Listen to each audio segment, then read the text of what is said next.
Buonasera a tutti e a tutte, io sono Martina e faccio parte di Bologna Sistema Justice, un collettivo che è nato circa un anno e mezzo fa, un po' di più forse, e che vuole portare, diciamo che l'obiettivo è di portare in città per Bologna quelle che sono le tematiche di giustizia climatica. Oggi abbiamo iniziato un percorso che è iniziato alle 5 questo pomeriggio con l'assemblea di ricercatori e ricercatrici e anche attivisti e attivisti verso quello che è il primo congresso internazionale sulla giustizia climatica, il World Congress for Climate Justice, e anche l'incontro di stasera rientra in questo percorso verso questo evento importante ad ottobre. E diciamo che questi eventi e anche il congresso di ottobre hanno l'obiettivo di unire quella che è la scienza dell'accademia, fatta da ricercatori e ricercatrici che ci offrono dati, prospettive, spunti di riflessione con il loro lavoro, e la scienza che vogliamo chiamare della strada, fatta da attiviste e attivisti che anche loro possono offrirci diversi spunti di riflessione tramite le loro esperienze in strada, con le loro attività. E stasera siamo qui in questo evento per parlare di temi come decrescita, metabolismo sociale con Bengi, che è un assistant professor all'Università della Concordia in Canada, e Emanuele Leonardi, ricercatore dell'Università di Bologna, e appunto discuteremo di tematiche come decrescita, metabolismo sociale e come questi temi possono offrire quelli che sono gli spunti per attivisti e attiviste. Grazie mille Martina per l'invito e per aver organizzato questa serata. Io in realtà prendo pochi minuti in italiano, però ho concordato l'intervento con Bengi, quindi she knows what I'm going to say, okay, no surprises there. No, semplicemente per contestualizzare, una delle parole chiave dell'incontro di stasera è decrescita, ok? E però non è necessariamente noto a tutte e a tutti che dire decrescita in italiano, nel contesto italiano, poi si può allargare un pochino al contesto italo-francese, non è necessariamente la stessa cosa, quantomeno non rimanda agli stessi significati che dire degrowth, okay, a livello di piano di ricerca e di attivismo internazionale, come minimo molto diffuso nel cosiddetto nord globale, ma sempre di più anche in connessione con le lotte per la giustizia ambientale nel cosiddetto sud del mondo. Bengi per esempio nel 2019 è tra le curatrici di un numero speciale della rivista Ecological che per l'appunto aveva come tema centrale quello di interrogare come il movimento per la decrescita del nord potesse in qualche modo interconnettersi, convergere se volete, con le varie istanze di giustizia ambientale nel sud.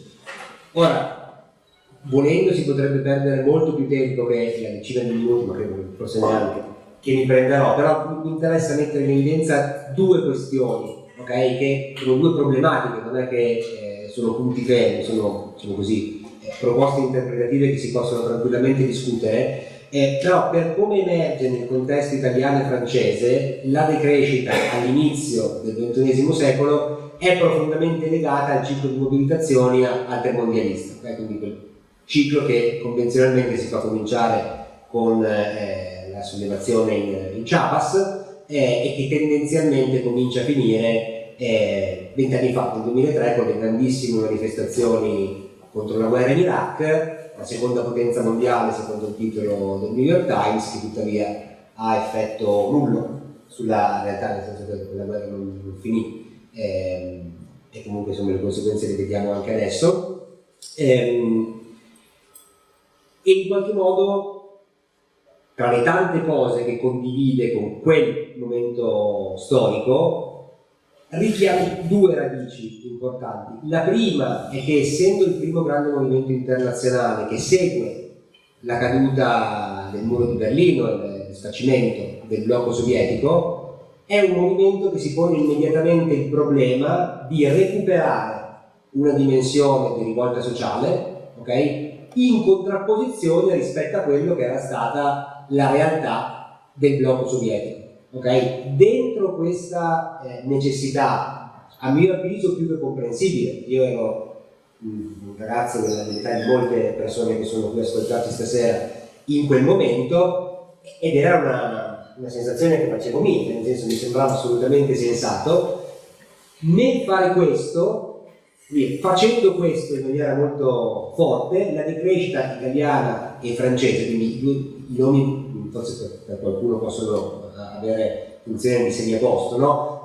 Serge Latouche, in particolare in Francia, di cui è stato tradotto sostanzialmente tutto in italiano immediatamente dopo le uscite, e l'Associazione per la decrescita da un lato e il Movimento per la decrescita felice dall'altro in Italia, i nomi Mauro Bonaiuti da un lato e dall'altro Maurizio Pallante, nomi che in quel periodo scrivevano libri molto letti, e insomma, per dire che questa scelta in qualche modo pagò quella di distanziarsi dal mondo dell'emancipazione sociale per come si apre nel Novecento. Tenete presente che il settimanale La Décroissance in Francia vendeva in edicola 25.000 copie ogni settimana, ok?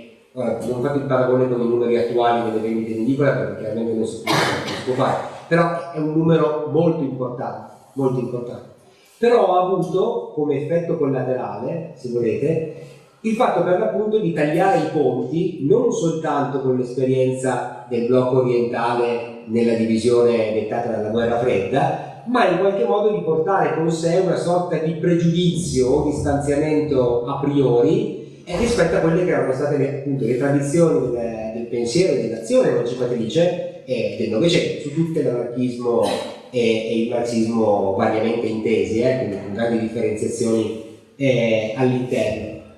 Questo ha fatto in modo che sia dal punto di vista della ricerca accademica sia dal punto di vista della ricerca militante tutta una serie di nodi teorici abbastanza importanti, in primo luogo quello del rapporto tra crisi ecologica e capitalismo, venissero messi in qualche modo, non che non se ne parlasse, ma non stavano al centro della riflessione, perché tendenzialmente il ragionamento che veniva fatto da questo tipo di decrescita in quel periodo era: il problema è il modo moderno, in particolare novecentesco, con cui guardiamo alla natura.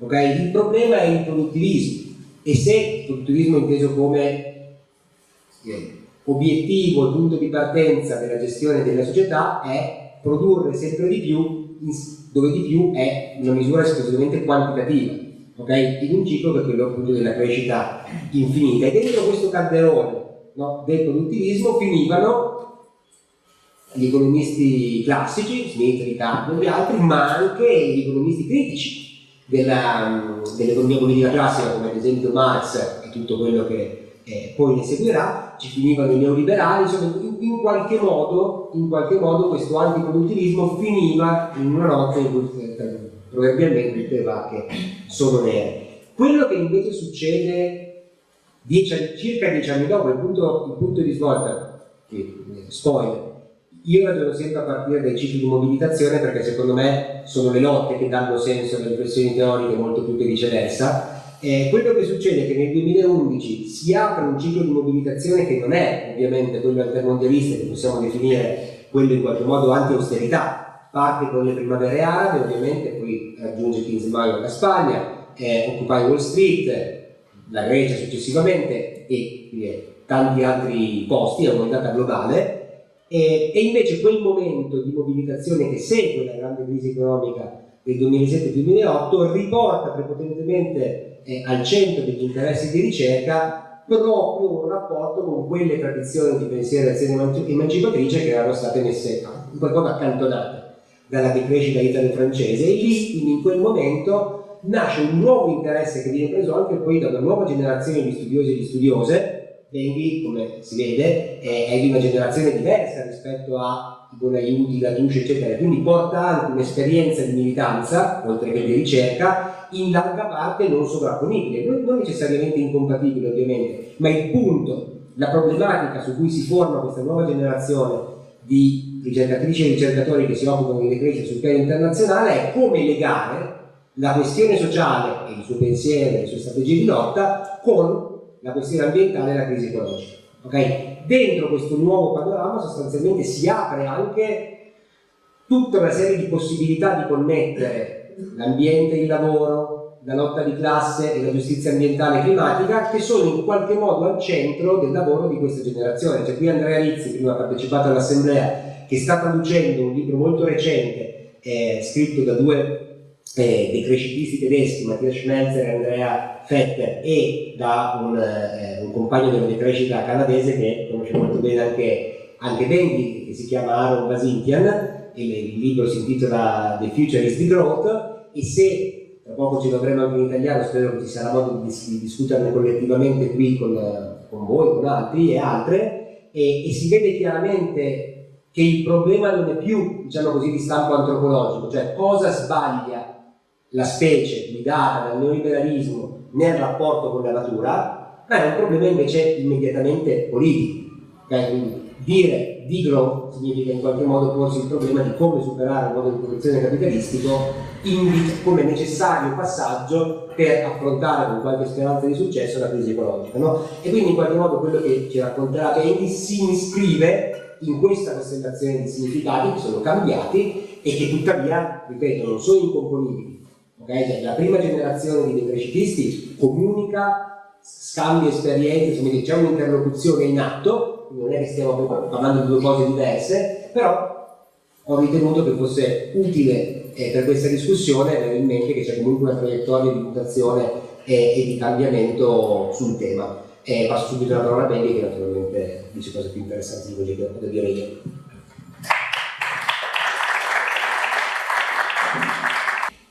Ok, quindi diciamo che la prima domanda che volevamo fare riprende assolutamente l'introduzione di Emanuele, che ha accennato un po' come appunto cos'è il concetto di decrescita, come è cambiato e quali sono le varie prospettive che sono state affrontate nel tempo.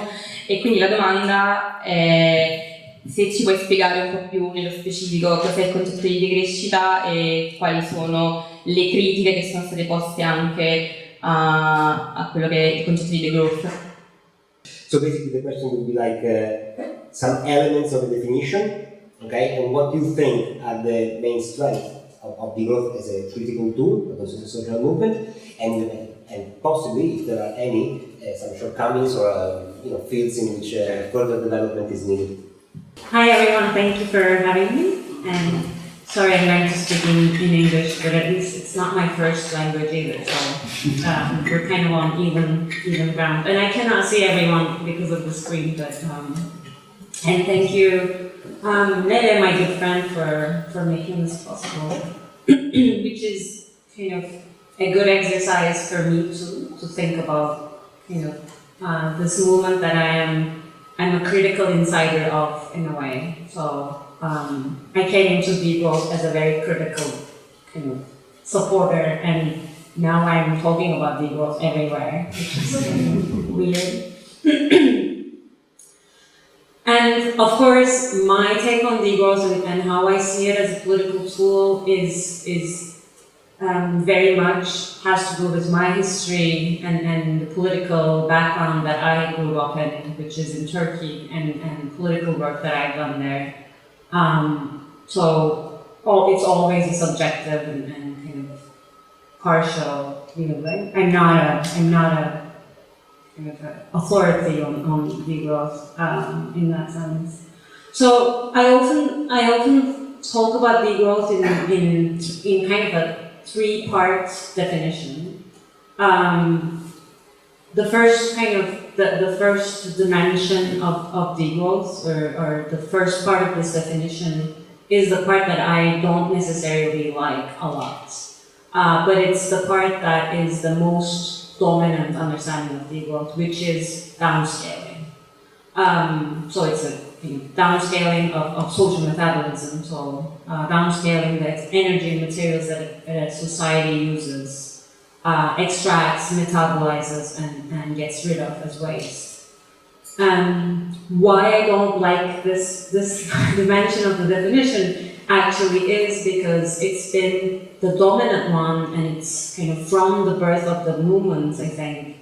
And I think that unquestioned or unqualified understanding as just shrinking capitalism has prevented degrowth from connecting with a lot of more radical struggles around reconfiguring social metabolism. So we'll get to that, I think, in a minute. But that is a part of degrowth, and that is a biophysical necessity.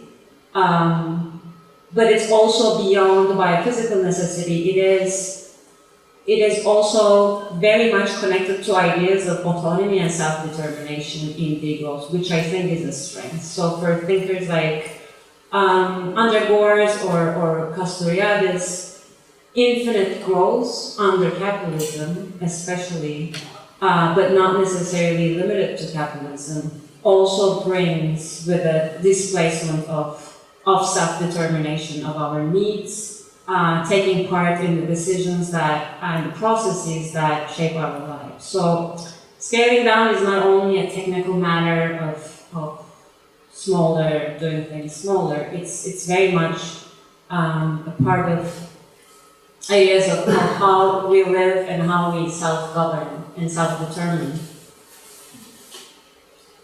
Leaving that one aside, I think there are two other dimensions of degrowth definitions and I think those two dimensions are the ones that are being picked up by other social movements and are kind of forming alliances with degrowth and also changing, shaping degrowth, kind of giving it a more radical content. The first of those two is what I usually call dethroning, so debunking, deprioritizing economic growth as a societal goal. This one is very important to me personally, very close to my heart, because I come from a country where virtually no social or political movement has ever questioned the necessity of growth and the name of modernization catching up. So I could say that was my love at first sight with degrowth, that component. And why that is important is that dethroning or questioning the automatic kind of equation of growth but better, or the automatic acceptance of growth as a societal goal.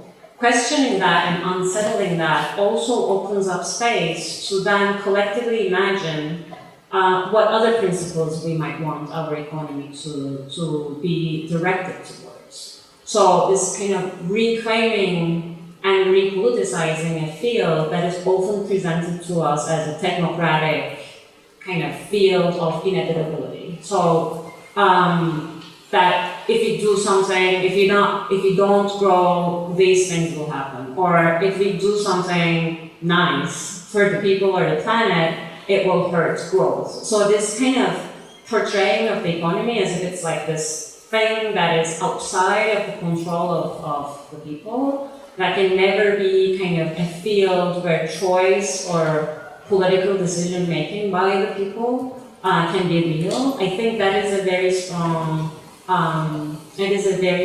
idea. And I think a lot of social movements, especially for instance after austerity, so a lot of anti-austerity social movements were doing exactly that. So they were actually problematizing the economy as a field that is only kind of the field of technocratic policymakers, and questioning the making of policies that are against the interests and the well-being of the workers and the unemployed. So, and it is also, it resonates with a lot of the things that the working class movements and social justice struggles are also questioning and like mobilizing around.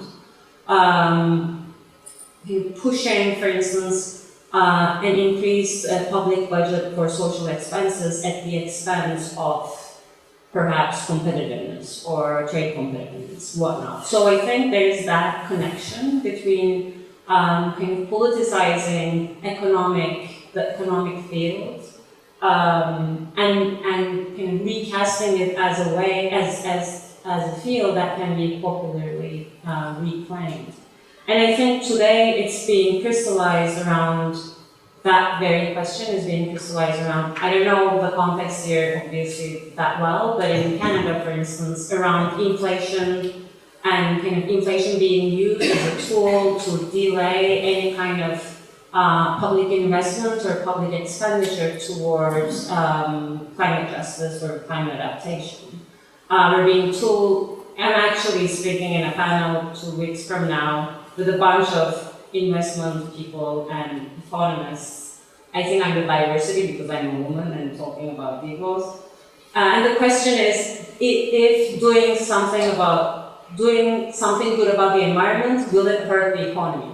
It's like as if this economy is like this fragile kid that will be hurt by our actions rather than it's something that is supposed to serve us. So I think kind of unsettling the inevitability of certain economic relationships and that we have to prioritize things like efficiency or economic growth it's the bomb that I think degrowth kind of drops in the room.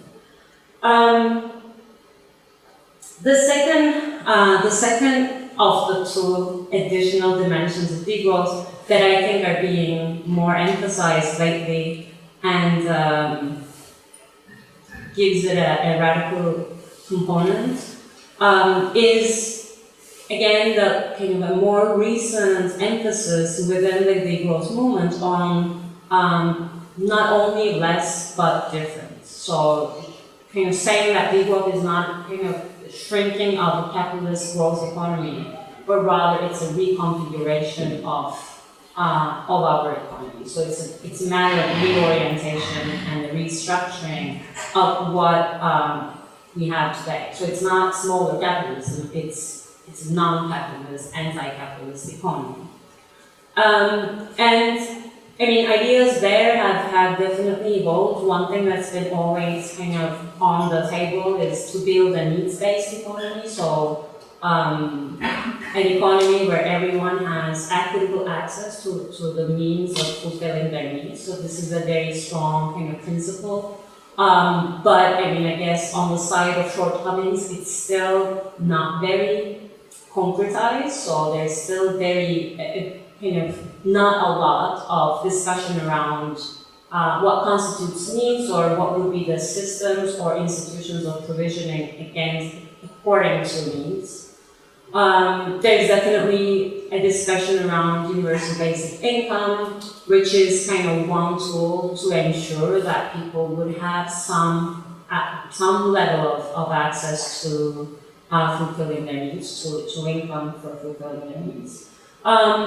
Something that goes together with that is what I call a reorientation, so a discussion about what kind of activities we don't like or want in our economies, like extractivism or fossil fuel extraction, processing, consumption, and what kind of activities we actually want in a degrowth economy. So I think this is important, but often kind of underemphasized, is that degrowth is not a project of degrowing everything in an economy, but rather a political project of discussing collectively and building institutions of this discussion, collective discussion of of which things we want more. So it could be more localized production, agroecological food production. It could be education, better healthcare, better care, in general, in care-based activities. And shifting away from activities that do harm, not only to communities and the planet, but also the workers who are working in those industries. So I think, and this is also I think something that movements on the ground are already doing. One movement that I was working very closely with, working with from a distance right now is the Kurdish freedom movement and their project of democratic communal economy, which is at its core is a degrowth project, because it is a project of building a needs-based economy that is not accumulationist, so it's not based on accumulation, that is built on an ethical relation with nature, so needs of nature is also kind of in this needs-based economy. So it's not too far off from what degrowth is envisioning. But there are many other examples of it. And maybe one thing that I think is important, but I don't really see a lot in my degrowth comrades, or the kind of the broader degrowth discussion, and that kind of comes to the shortcomings, is strategy. And so, because we're kind of talking about degrowth as something that's like somewhere in the future, we can like make the outlines, the silhouette, but we don't really know how to get there. But it's always kind of thought of as if it's going to be a leap, or like that somehow we're going to get there.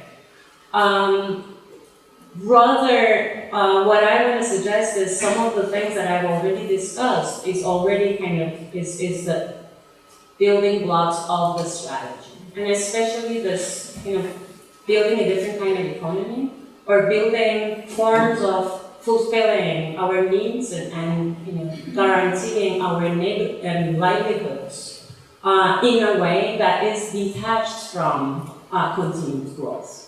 So universal basic income is one way of doing it. Collective organization of basis of livelihood around commoning in commons in a way that is de-linked from capital and the state is another way of doing it. That in itself is a degrowth strategy, because arguably the biggest problem or the barrier against and in front of degrowth right now is its failure to connect with the working class. And I mean working class as a very broad category, not only kind of the commodity producing working class, but all kinds of work that produces value and sustains life, but all kinds of work that is also kind of that from which value is extracted by capital. And one reason for it, and again, this is a very personal political kind of lesson, because I was I think I was the only person who wasn't degrowth in Turkey for a very long time, in this country that is kind of obsessed about growth. And one reason is that I see happening in Turkey is everyone's livelihood, very precarious livelihoods, are very closely linked to continued growth. So it's not a matter of having the wrong ideology, it's not a matter of false consciousness, it's a very material problem. The political subjects of degrowth, many of them are having the heaviest burden of continued growth in terms of precarious lives, health, pollution, environmental and social impacts of growth, who are shouldering this burden disproportionately, are not ready to challenge it. They're not ready to go out and say, hey, we don't want growth, because they cannot be. So the left, or the degrowth left's role is to provide that material basis of political subjectivity, in the sense, ways of ensuring ways of and organizing ways of livelihood and meeting needs that are not tied to being a wage laborer or being a good citizen, an obedient citizen, so that people's capacity to fight against capital and state and growth perpetuating policies is actually enhanced. So I think that would be where I am. So.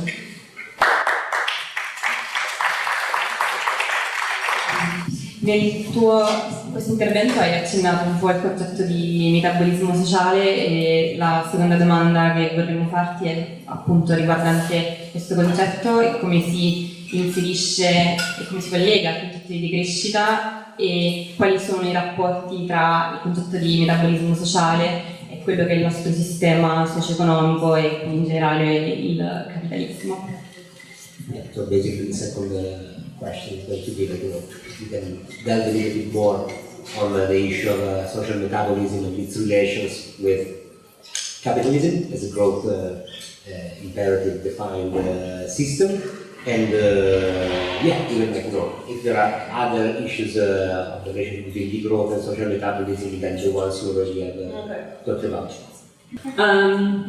Social metabolism. So I think I cannot really give you a grand, I think people have given grand theories and very well made theories of the incompatibility of kind of a healthy or regenerative social metabolism and capitalism, but I can give a quick overview of how I understand it. Capitalism is a system, social metabolism is a way for me to picture economic relationships in a wider manner than economic processes or processes that we don't sometimes deem economic, but the reproduction of economies in material and energetic terms. So it makes us see that the economy cannot be represented only by monetary indicators, and there's always a biophysical reality underlying it. And it's not only biophysical in the sense of materials and energy extracted from nature, but it's also energy extracted from humans,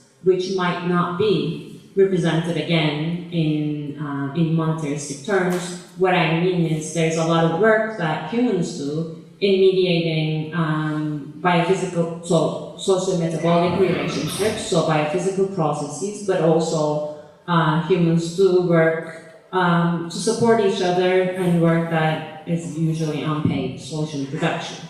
So kind of social metabolism is a way to see the entirety of flows of nature and energy and nature and labor, let's say, that sustain capitalist economies. And it gives us a way to see also the kind of flows of labor and nature that capitalism needs to extract, needs to appropriate in order to reproduce itself. So I think, for me, social metabolism gives us a bigger picture of the kind of values that capital needs to extract to sustain itself. And capitalism, if you define capitalism as a system of accumulation, it needs to continually extract, and it needs to continue, and through that it creates problems for itself. It does undermine its social and ecological conditions of existence. So, in that sense, I don't think anyone doubts here that capitalism is fundamentally at odds with the health of the planet and the workers. But I think as a political tool, what social metabolism gives us is kind of this a more diverse terrain of extraction of value that sustains capitalism. So what I'm kind of saying, I guess more simply, is that capital does not only extract value from wage laborers, so workers that produces commodities, but it also depends extraction or appropriation of value from nature directly by using it as resources or as sins, and extraction of value from social reproductive work of caregivers. So, and this is not, I'm not inventing anything new. There's a whole history of feminist political economists, feminist critiques of capitalism, and eco-feminists who've been kind of talking about how capitalism cheapens, if not entirely free, social and ecological reproduction, and how capital accumulation has depended on cheapened social and ecological reproduction since its genesis and at a global scale. So it's not only kind of in one region, it's also global in the sense that colonialism was one way to cheapen nature and labor that was necessary for industrial revolution and the development of capitalism in the global north. I think I'm still not speaking too loud, but... So, social metabolism for me is kind of the schematic or kind of representation of that kind of variety of values that needs to be extracted by capital, and how capital, through its accumulation drive, is using not only labor from or surplus value produced by wage laborers, but also forms of labor value produced by other workers, human and non-human. But I guess one thing that social metabolism does not do for me is to represent this on a very flat ontology. So it's as if there is no hierarchy between these different flows. So whereas I think kind of more feminist inflected descriptions of capital accumulation on a world scale, ecofeminists and feminists, they do kind of draw more clear lines between how commodity production under capitalism depends on the devaluation and invisibilization of nature's work and the social reproductive work.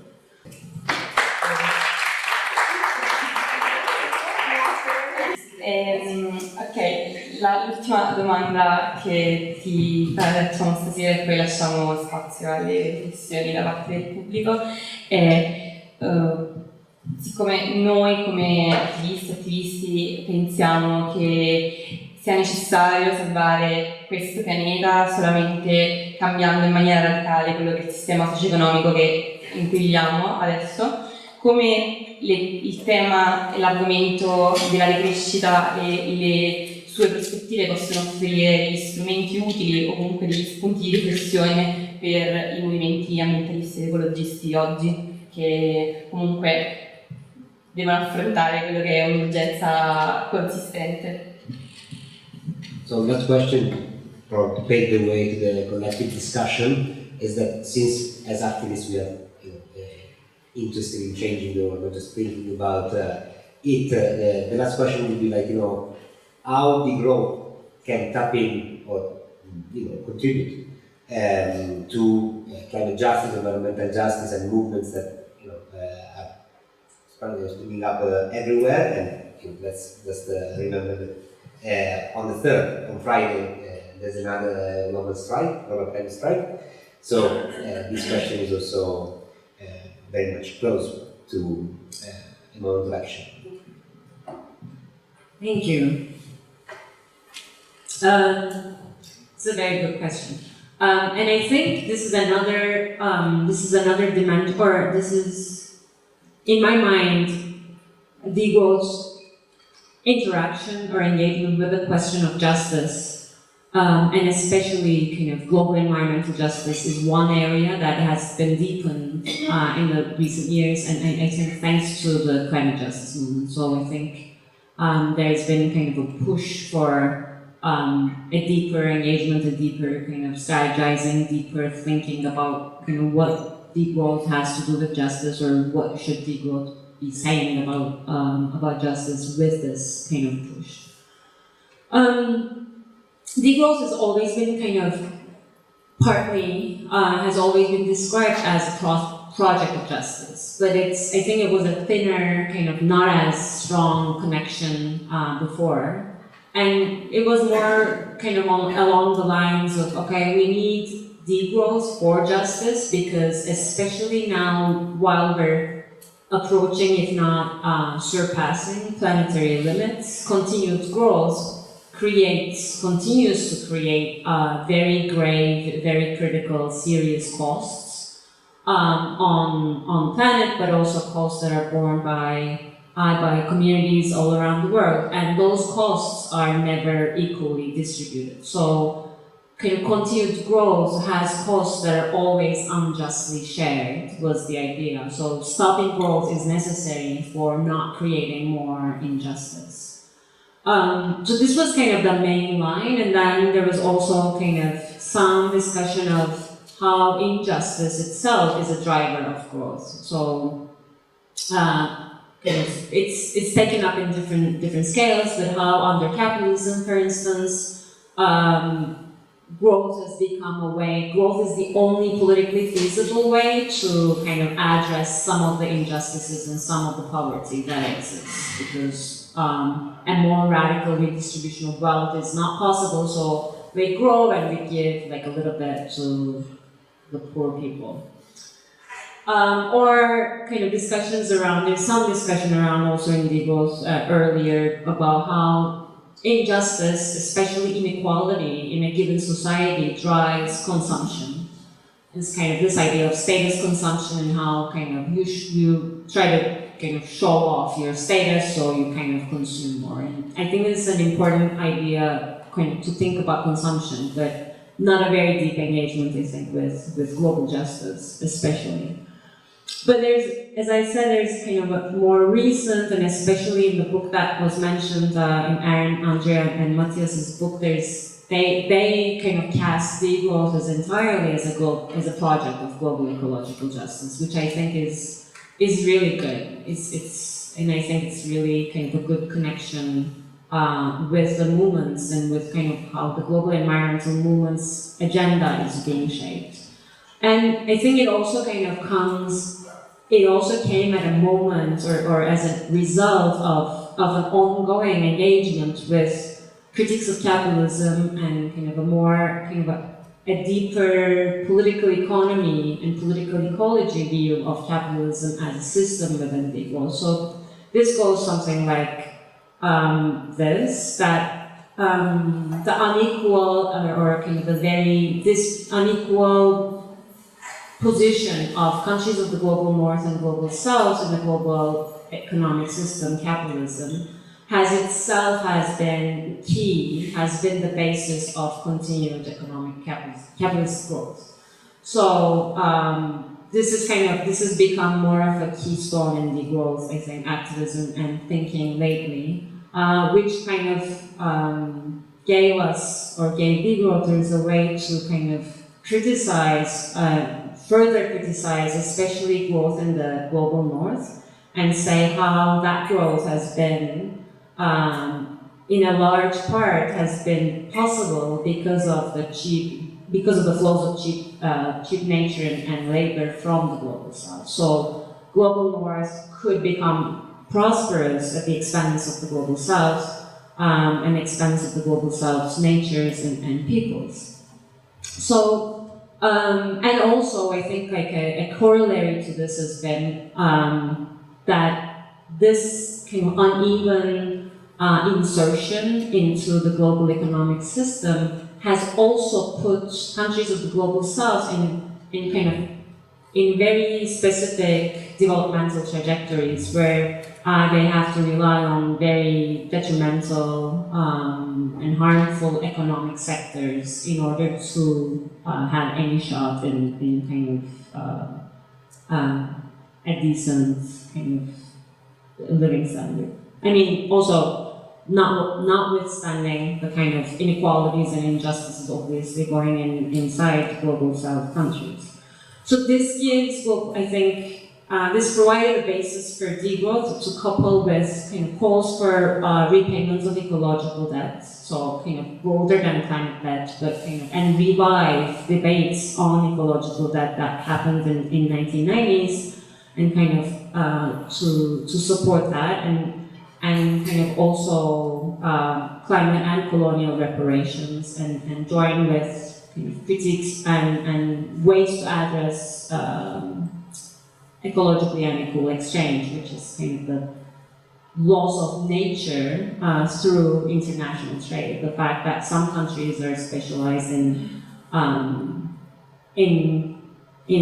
exports that embody more nature and more flows of nature. So I think there's a lot more of kind of a getting closer, and I think I do see kind of the global climate justice movement and degrowth as a lot more natural, a lot like allies than other allies I can think of. I think it's the lower hanging fruit to build that allyship a lot more stronger, and I think it is because these demands are already on the table of climate justice movements all around the world, especially from the global south. I think it is very natural or intuitive for degrowth to lend support to these demands from the south.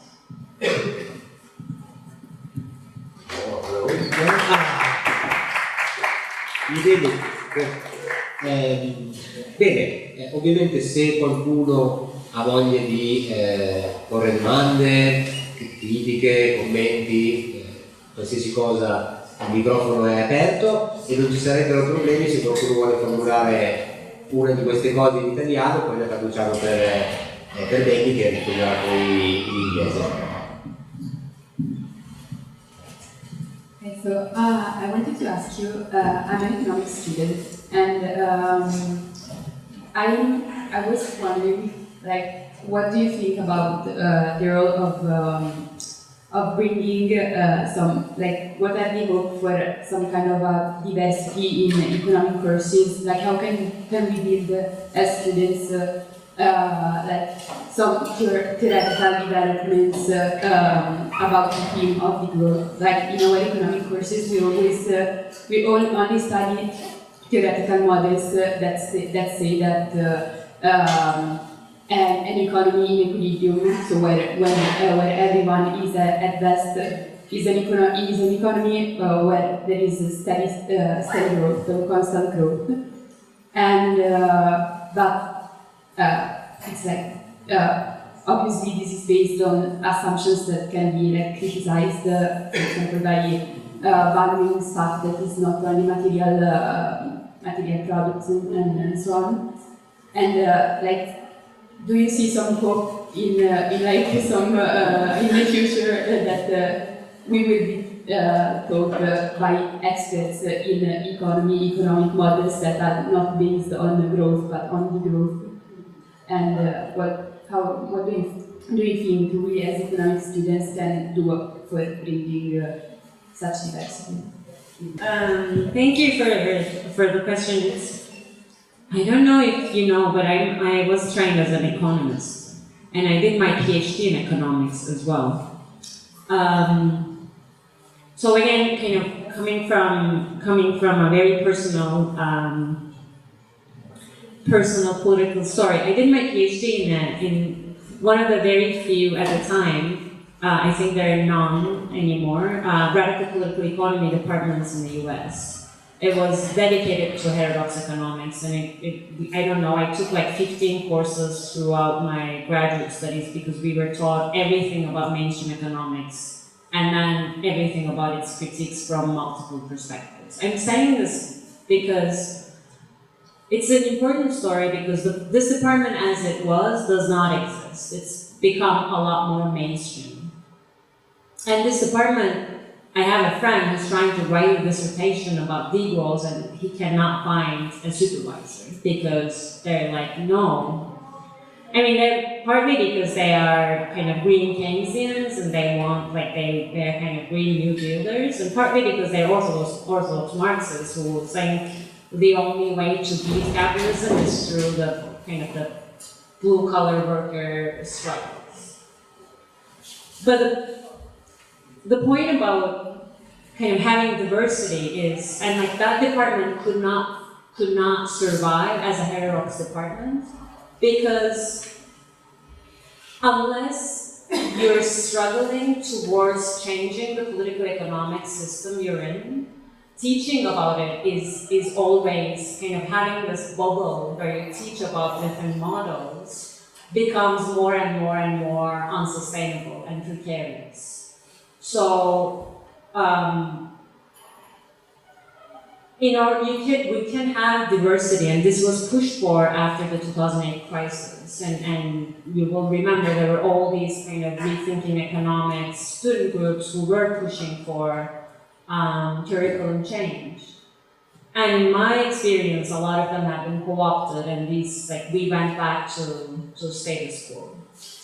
So the space to be able to, partly you're taught the assumptions and the roles and like the fact that markets can make kind of decentralized, this is the best way to make decentralized decisions about how to allocate our productive capacity, and the assumptions that this builds on, they justify the political economic system we're in. They justify that kind of individual interests can be best harnessed through market mechanism into a collective good. They mystify capitalism. So it's not surprising that there's no department that can survive for a long time criticizing this system and teaching an alternative production of knowledge. I'm not saying that this cannot happen, but our attempts to diversify economic curriculum especially will always be short-lived and will always be kind of chewed back by the system unless we're also trying to change the system. So I think these are two struggles that need to go together. The second thing is, I myself, I'm teaching in a geography department, and I'm teaching economics. And I don't know who in Concordia University thought of hiring an economist in a geography department, but I'm very thankful. Because the job description had degrowth in it, so from there you can see that these people are crazy. They're looking for an economist working on degrowth. The point is, I think there are different economics being taught, but outside of economics departments. So I kind of gave up on trying to restructure or change economics curriculum. I'm rather going to teach economics in wherever I find. So I think that's a better midterm strategy until we revolutionize university or whatever we're going to do. Yeah. Mentre se qualcuno voglia intervenire ovviamente lo faccio, volevo solo dire una cosa sul contesto italiano perché c'è davvero una sorta di parallelismo rispetto a quello che dicevo prima sulla decrescita, anche con una disciplina che si chiama economia ecologica. Bengi è un'economista ecologica. In Italia si insegna molto poco. Al momento i corsi sono a Pisa e Torino e dovrebbe essercene uno a breve a Firenze. In tutti e tre i casi chi insegna economia ecologica non insegna, per varie ragioni, nulla riguardo alla decrescita. Okay? Quindi siamo in presenza di un approccio critico, okay? Non è economia dell'ambiente, quindi non è mainstream, però non è nemmeno legato a quello che ci raccontava Bengi prima. E la cosa è paradossale perché invece sul piano internazionale, nella società europea di economia ecologica, gli ultimi due presidenti sono stati Eric Gomez-Bateton nell'ultimo quadriennio e ora è Dan O'Neill. Sono due economisti naturalmente che fanno un lavoro opinabile come tutti gli altri, ma che si richiamano direttamente ad un legame fondativo con la comunità di ricerca sulla decrescita. E quindi di nuovo comunque anche in Italia è più complicato, se questa è la via per arrivare all'economia eterodossa siamo in presenza di una complicazione ulteriore, oltre ovviamente a quello che diceva Bengi, che naturalmente accade anche in Italia, e cioè lo stato di salute non particolarmente buono delle prospettive critiche rispetto al mainstream. Questo sì, però giusto così perché manca un mezzo d'audio, non riguarda solo i dipartimenti di economia, quindi questo perlomeno chi si sa. Ok, quindi per questa sera possiamo finire qui. Un applauso ovviamente a Bengi e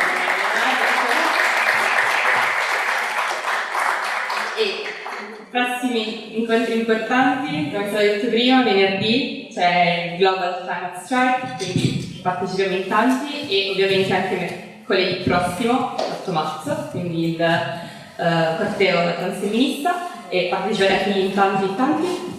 E ci vediamo quindi ai cortei. Grazie.